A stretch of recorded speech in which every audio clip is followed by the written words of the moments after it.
सुन लो, सारी दुनिया में एक किताब, सारी दुनिया में एक किताब भी ऐसी नहीं जिसमें करबला का वाकया बयान हुआ हो और उसमें अली के बेटों का नाम दर्ज न हो।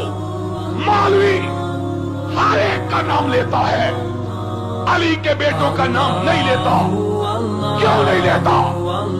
इसलिए नहीं लेता कि करबला के वाक़े की किताबों में लिखा है हुसैन के साथ लड़ते हुए, हुसैन की हिमायत करते हुए, हुसैन के झंडे के नीचे तलवार चलाते हुए सबसे पहले जो शहीद हुआ वो अली का बेटा अबू बकर था।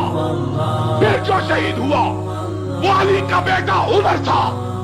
फिर जो शहीद हुआ वो अली का बेटा उस्मान था।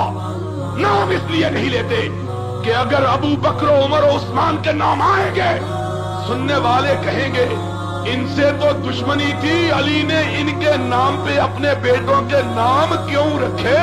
इसलिए कि दुश्मनों के बेटों के नाम पे कोई बंदा अपने बेटों के नाम रखता, किसके नाम पे नाम रखता? अब बोलो, किसके नाम पर?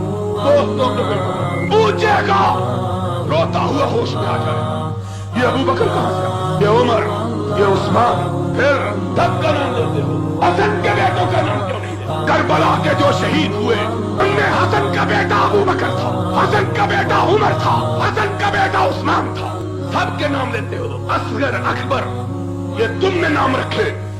जाओ किसी पुरानी मोतबर किताब में असगर अकबर का नाम दिखाओ। जानते हो नाम क्यों रखे? छुपाने के लिए कि हुसैन का जो पहला बेटा शहीद हुआ, हुसैन का अपना बेटा, उसका नाम अबू बकर था। हुसैन का जो दूसरा बेटा शहीद हुआ उसका नाम उमर था। हुसैन का तीसरा बेटा शहीद हुआ उसका नाम उस्मान था।